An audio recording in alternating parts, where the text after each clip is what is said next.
Au lieu de passer votre temps sur votre canapé à jalouser d'autres personnes, ce qui va vous rendre aigri et hypocrite, qui ferait de vous un être humain vraiment désespéré et déplorable, cherchez-vous une activité à faire, je sais pas. Juste, il faut guérir certains trucs chez vous. Il y a un truc qui va pas. Être aussi aigri, c'est une maladie, il faut se soigner. Mais sache quand te lever sur la table, quand ton repas n'est plus servi correctement. Coucou tout le monde, bienvenue sur ma chaîne. Hey guys, welcome back to my YouTube channel. Je vous blague. Je n'aime pas vos comportements là. Vous avez de mauvais comportements. Coucou tout le monde, bienvenue sur ma chaîne. Je vous reviens pour une nouvelle vidéo et on va parler de 7 trucs qui vous gâchent votre vie sociale. Et voilà, j'espère qu'elle vous plaira. Commençons directement. Ah purée, il y a des moustiques. Première chose, ça va être, avant je me souciais grave des barrières sociales, c'est-à-dire des trucs que la société nous impose, mais des règles préétablies par la société qui ne sont pas vraiment logiques ou qui n'ont pas particulièrement de sens, mais qui vraiment nous gâchent la vie. C'est-à-dire qu'il y a certains trucs genre le genre, on peut pas faire certaines choses parce qu'on a un mec, on peut pas faire certaines choses parce qu'on est une fille. Les barrières sociales comme les barrières de genre, les barrières de religion, les barrières de pays, les barrières de culture, les barrières de les a priori, tout ça, on coupe. Parce que vous passez à côté de personnes extraordinaires, parce que vous avez des a priori et des jugements préconçus sur X ou Y personnes. C'est ridicule. Franchement, si on est honnête avec soi-même, c'est ridicule de venir et d'avoir des a priori, des jugements préconçus sur quelqu'un que vous ne connaissez même pas. Mais imaginez si on pouvait la même chose. Imaginez si quelqu'un qui ne vous connaît pas vous juge en fonction d'une seule chose, d'un seul facteur qui n'est pas même le tiers de l'entièreté et de la complexité de votre personnalité, de votre humanité. Vous êtes jaloux de vos amis, de personnes qui peuvent être des sucres. Au lieu de passer votre temps sur votre canapé à jalouser d'autres personnes, ce qui va vous rendre aigri et hypocrite, qui ferait de vous un être humain vraiment désespéré et déplorable, cherchez-vous une activité à faire, je sais pas. Parce que vous serez occupé à vous occuper de vos affaires plutôt que celles des autres. Au lieu d'être aigri des autres, au lieu d'être aigri d'une expérience amoureuse, allez créer la vôtre. Au lieu d'être aigri de l'argent que X ou Y a, faites votre propre argent. Au lieu d'être aigri des opportunités que X ou Y a, créez les vôtres. Cherchez les autres. Je vais vous dire que je suis trop contente que vous ayez regardé ma vidéo sur les langues. Et s'il y a un autre truc que vous voulez que je fasse à propos des langues, même si je ne me connais pas vraiment, j'ai juste fait que partager les astuces que j'ai utilisées pour apprendre l'anglais. Et voilà, si vous avez d'autres astuces, écrivez-moi sur Instagram ou dans les commentaires, ça me ferait hyper plaisir. N'oubliez pas de vous abonner, de liker, de partager cette vidéo avec vos amis, ça me fait trop plaisir. Et j'ai découvert qu'il y a beaucoup de gens qui aimaient mon contenu, qui me trouvaient drôle, je suis trop contente. Les jugements préconçus, Big 2023, on élimine, on n'en a pas besoin. Et votre, oh, il y a des moustiques. Et votre énergie négative là, vous la prenez et vous la déposez en haut de la montagne pelée parce qu'on s'en bat les couilles de votre avis. Donc, mettez vos jugements préconçus à côté. Les jugements de poids, les jugements de genre, les jugements de comment la personne s'habille, les jugements de culture, les jugements de la façon que la personne danse, de la personne s'exprime. Laissez tomber tout ça. Tous les humains sont des êtres humains et tout le monde mérite d'être mis sur le même pied d'égalité. Peu importe l'origine, la manière dont la personne est, etc., tout le monde mérite d'être mis sur un pied d'égalité. Deuxième truc, ça va être d'arrêter d'être aigri. Fallait que quelqu'un le dise. Arrêtez d'être aigri, envieux, jaloux envers votre prochain. Ça ne sert absolument à rien. Et cette envie, cette jalousie, cette, je sais pas trop comment vous appelez ça, ça va de la personne que vous voyez sur Instagram et vous dites ouais, sa photo elle est sûrement éditée. Mais pardon, elle a le droit d'être belle. Pourquoi dès que vous voyez quelqu'un qui est frais sur Instagram, vous cherchez automatiquement à voir le mauvais côté des choses? Ça doit faire tic dans votre tête et ça doit vous dire que franchement, il y a un truc qui tourne pas rond. Il y a une partie de moi qui doit être guérie. Parce que à chaque fois que vous voyez quelqu'un réussir, il y a automatiquement un truc négatif qui vous passe par la tête pour essayer de vous faire sentir meilleur par rapport à la personne alors que vous n'avez pas fourni les efforts que la personne a fournis pour arriver à l'état où elle est aujourd'hui, au moment où on parle. C'est juste, il faut guérir certains trucs chez vous. Il y a un truc qui va pas. Être aussi aigri, c'est une maladie, il faut se soigner. Ah ouais, faut aller chez le psy, hein. Votre ego, il vous ronge de l'intérieur en fait. Ça ne sert à rien. Je suis désolée, ça ne sert à rien. Bref, on continue. Faites comme si vous ne voyez pas les moustiques, hein, parce que là, ils me dévorent, ils me... Parce que quelqu'un a eu une opportunité, une expérience qui n'est pas la tienne. Tu es jaloux, tu es aigri. Malade. On est des êtres humains et on est tous faits pour être différents. Si tout le monde devait être pareil, la vie serait nulle. D'accord? Si tout le monde devait avoir les mêmes problèmes, les mêmes chances, les mêmes... ce serait nul. Ça n'aurait aucun but. Donc, tout le monde a sa propre expérience de la vie. Tout le monde a ses propres... Troisième truc, ça va être de connaître tes limites. Connaître tes limites en tant qu'être humain va beaucoup t'aider. Parce que, voilà, ça va t'aider. Je sais pas comment vous dire ça. Parce que ne pas mettre de limites pour toi-même, c'est complètement ridicule parce qu'on va te marcher sur les pieds. Les gens n'attendent qu'une seule opportunité, qu'un signe de faiblesse pour t'attaquer comme ça. Tu leur donnes ça, tu donnes ça aux gens, ils vont prendre tout. Donc fais gaffe. L'homme prudent voit le mal venir de loin.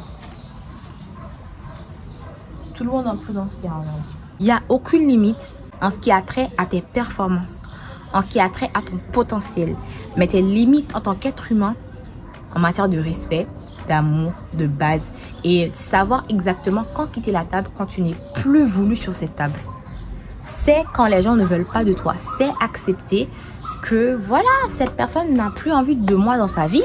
Je prends ma dignité et mon courage à deux mains et je me casse. Je travaille toujours sur ça. Hein. Mais sache quand te lever sur la table, quand ton repas n'est plus servi correctement. Tes limites à toi, ça va dans les deux sens. Ça va dans le sens où, moi je dis toujours que ma liberté commence où s'arrête la tienne. C'est pas à toi de changer ton essence. Je ne dis pas de ne pas t'améliorer. Hein. Ne dites pas ce que je n'ai pas dit. Mais en tant qu'essence d'être humain, tu as ta personnalité. Il y a des trucs que tu ne tolères pas. Tes limites, c'est ça. C'est un truc que tu peux pas accepter. Imagine, tu traverses un moment difficile. Tu es triste dans ta vie, tu as l'impression que tout ne va pas bien, que tu es à deux doigts de décourager, de tout abandonner, de laisser tomber. Comment est-ce que tu gères tout ça? C'est la question que je te pose. Si tu veux, si tu as les cojones, tu peux répondre dans les commentaires ou sinon me DM sur Instagram. C'est ici, voilà, c'est gratis. Allez vous abonner, voilà. Allez vous abonner à mon Instagram. À ceux qui se sont abonnés, je vous aime. Donc, les gars, il y a quelque chose qui s'appelle les coping mechanisms en anglais. Je ne sais pas comment on dit ça en français, mais c'est ta manière vraiment de gérer les moments difficiles, de gérer la pression, le stress, l'anxiété, la dépression, tout ça. De gérer tout ce qui n'est pas positif dans ta vie. Il y a certaines personnes qui ont recours à l'auto, voilà. Il y a d'autres personnes qui ont recours à l'alcool, au sexe, à la drogue. On est tous différents, voilà, on est des personnes différentes. Donc, il faudrait que toi, que tu apprennes des manières saines et de ne pas rejeter ta colère sur l'autre personne en face de toi, de savoir te maîtriser et d'apprendre à gérer tes émotions. Je ne dis pas de ne pas t'exprimer, hein. Je te dis de t'exprimer de manière saine, sans te blesser toi-même et blesser autrui. Parce que tous les progrès que tu auras fait d'aujourd'hui, depuis ta naissance jusqu'ici, auront été perturbés par ce moment d'égarement et de profonde faiblesse, si je peux dire ça comme ça. Parce que je considère que quand vraiment tu exploses de colère sur quelqu'un, c'est un moment de faiblesse venant de quelqu'un qui a des problèmes de colère. Donc chaque fois que tu es en colère, tu pètes dans un mur ou tu hurles sur tout le monde. Ça résout quoi même? Maintenant tu es plus en colère, la douleur est toujours là. Douleur est toujours là. Tu te sens pas bête? Est-ce que tu te sens pas bête? Je suis de TikTok, toi-même je connais. Numéro 5, ça va être de désinstaller TikTok. Tout le monde va me dire, oui, mais toi-même, tu es sur TikTok, tu fais du contenu TikTok. Désinstaller TikTok pour votre santé mentale et avoir plus de temps pour sociabiliser. Parce que certaines personnes n'ont pas d'amis, ok? Mais vous passez 14 heures par jour sur TikTok. 14 heures sur 24 heures. Que vous passez à ne rien foutre et à procrastiner sur TikTok. Oui, je vous vois, je vous connais. Mettez là en bas dans les commentaires tout de suite votre temps d'écran. Mettez votre temps d'écran dans les commentaires. Je veux voir. Je veux voir même. Si vous allez faire les hypocrites, je veux voir. Parce que vous me dites, je n'ai pas le temps de sociabiliser, je n'ai pas le temps pour tous mes amis. Vous passez 4 heures de temps sur TikTok, 2h30 sur Instagram et 3 heures sur Snapchat à draguer quelqu'un qui n'est même pas intéressé par vous. Sociabilisez avec vos amis. Éliminez les distractions inutiles. Utilisez votre temps pour faire des trucs productifs comme moi je fais maintenant. Parce que vous voyez que je fais les vidéos là. C'est pour avoir l'argent. Hein. C'est parce que j'aime parler beaucoup. Hein. C'est l'argent. J'aime parler beaucoup. Mais la motivation première, c'est l'amour de la vidéographie et puis l'argent. Voilà. Désinstallez TikTok, désinstallez les applications, éliminez le temps inutile que vous passez à consommer des contenus qui sont inutiles, de vous n'apprennent rien, qui diminuent votre concentration, votre temps de concentration et qui vous rendent bête. TikTok vous rend bête, hein. Vous êtes en train de rigoler à Apagnan Kouakoubé. Vous vous rendez compte de ça? Vos grands-parents auraient honte. Je suis dedans. Hein. Numéro 6. Une routine qui te convient et qui match avec la manière dont tu aimes organiser ton temps. Parfois, on est contraint d'organiser notre journée d'une manière parce qu'on a des obligations. Par exemple, moi, je dois aller à l'école de 8h à X. Disons 4h. De 8h à 4h, je suis à l'école. De 7h à 4h, je suis à l'école. Donc, je dois me lever à une certaine heure, aller me coucher à une certaine heure, travailler pendant une certaine heure, manger. Tout est imposé parce que voilà, tu as des obligations. Quand ces obligations disparaissent et que tu as plus de liberté, comme à l'université par exemple, tu peux décider de bâtir une routine qui te convient. Je dis ça parce que dans certaines universités, l'élève a le droit de bâtir son horaire quotidien pendant le semestre. Par exemple, tu peux décider d'avoir tes horaires l'après-midi. Si tu es plus productif les après-midi, bah, tu vas à l'école les après-midi. Si tu es plus productif le matin, tu vas à l'école le matin. Tu travailles le matin. Tu vois ou pas? Organise ta journée selon toi. Pas selon ce que les gens attendent de toi. Parce qu'au final, c'est toi qui sais la quantité d'énergie que tu auras. Et maintenant, quand tu auras fini d'éliminer toutes ces distractions-là, tu pourras avoir du temps pour tes potes.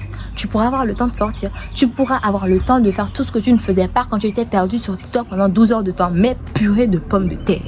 C'est même pas pendant une semaine, une journée. J'ai vu quelqu'un sur Internet, 14 heures de temps sur TikTok. Vous avez l'Internet, hein? Vous avez l'Internet. Vous avez la Wi-Fi. Nous, on a Wi-Fi. Vous avez Wi-Fi, mais c'est grave. Fais une routine qui te convient et qui laisse place à des activités vraiment sociabilisantes. Va au parc, va à la salle de gym, va je sais pas, si tu as un animal, va dans les parcs pour animaux, va dans les centres pour animaux, va dans des parcs d'attractions, rencontre de nouvelles personnes, va à des concerts. Au lieu de rester sur ton lit à gaspiller ta vie sur TikTok, fais des trucs. Et surtout, je voulais vous dire avant qu'on passe à la 7e astuce, va dans des endroits, paye, investis ton argent, non pas dans des endroits, mais dans des souvenirs et des expériences. Pas dans des endroits. Parce que dire que je vais aller à tel endroit et puis il n'y a rien à faire, aucun mémoire, juste que tu sais que tu as dépensé ton argent pour faire photo Instagram, là n'est pas utile à personne. Donc investis dans des trucs où tu sais que tu vas vivre des expériences et tu auras des souvenirs. Voilà. Dernière astuce, ça va être sache faire la différence entre quand ton ego est blessé et quand la personne te manque de respect. Parce que quand ton ego est blessé dans ton petit cœur, dans ton petit corps, voilà, tu es blessé, faut faire la différence. Parce que quelqu'un peut juste avoir dit ce qu'il pense, ou ce qu'elle pense, ou ce qu'elle pense, et elle te blesse, alors que elle n'a rien dit de mal en fait. La personne t'a juste dit, voilà, mais ton ego a été blessé. C'est un truc qui m'arrive souvent, parce que je suis hyper sensible, et je pense que les personnes introverties, quand elles rencontrent des personnes qui sont vraiment extraverties et qui sont très honnêtes, très franches, très blondes, très droites, très directes, ça peut les perturber parce qu'elles n'ont pas l'habitude à ce que les gens soient aussi frontales, tu vois, avec eux. Donc ça peut les blesser et les renfermer. Sache faire la différence entre quand ton ego est blessé et quand on te manque de respect. Parfois notre ego peut être très surdimensionné sans qu'on s'en rende compte et nous mettre dans des situations qui n'ont pas lieu d'être. Surtout quand on est dramatique comme moi. Je suis dramatique, hein. Les gens qui disent que les versos ne sont pas dramatiques ne nous connaissent pas. On est dramatique, on aime les drames. Franchement. Donc voilà, c'est tout pour cette vidéo. J'espère qu'elle vous aura plu et j'espère que vous avez passé une bonne journée, une bonne matinée. Cette vidéo est censée sortir dimanche. J'espère qu'elle vous aura plu. Je vous aime, je vous dis à la semaine prochaine si Dieu veut pour une autre vidéo. Bye.